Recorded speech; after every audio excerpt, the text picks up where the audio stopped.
আর উপরে কিছু ফ্লাওয়ার্স দিব, যেগুলো হচ্ছে আমি পাইপিং ব্যাগ ছোট করে চিকন করে কেটে দেন হচ্ছে এখানে আমি ফ্লাওয়ার্সগুলা ড্র করি।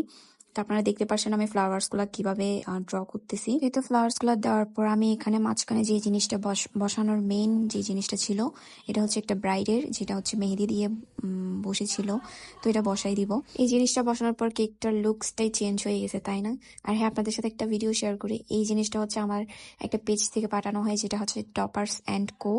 তারা হচ্ছে বিভিন্ন ধরনের কাস্টমাইজড টপার দেন হচ্ছে স্টিকার, আপনার পেজের স্টিকার, যে কোনো স্টিকার আপনারা কাস্টমাইজড করে নিতে পারেন তাদের কাছ থেকে। খুবই রিজনেবল প্রাইসের মধ্যে তারা এই স্টিকারগুলো দিয়ে থাকে। আর এই জিনিসগুলো কিন্তু আমরা বোর্ডে আর বক্সেই লাগাইতে পারি। যারাই নিজেদের পেজের লোগো স্টিকার বের করবেন চিন্তা করছেন আর কাস্টমাইজড কোনো টপার নেবেন, তারা অবশ্যই এই পেজে ইনবক্স করবেন। আর আমি তাদের পেজ লিংক কিন্তু আমার ডিসক্রিপশন বক্সে দিয়ে দিই। জিনিসগুলো কিন্তু প্যাকেজিং আর বক্সের জন্য খুবই উপকারী। তো এই তো আমার কেকের ফাইনাল লুকস। কেমন হয়েছে অবশ্যই কমেন্ট করে জানাবেন। আজ এই পর্যন্ত, সবাই ভালো থাকবেন, সুস্থ থাকবেন, আল্লাহ হাফিজ।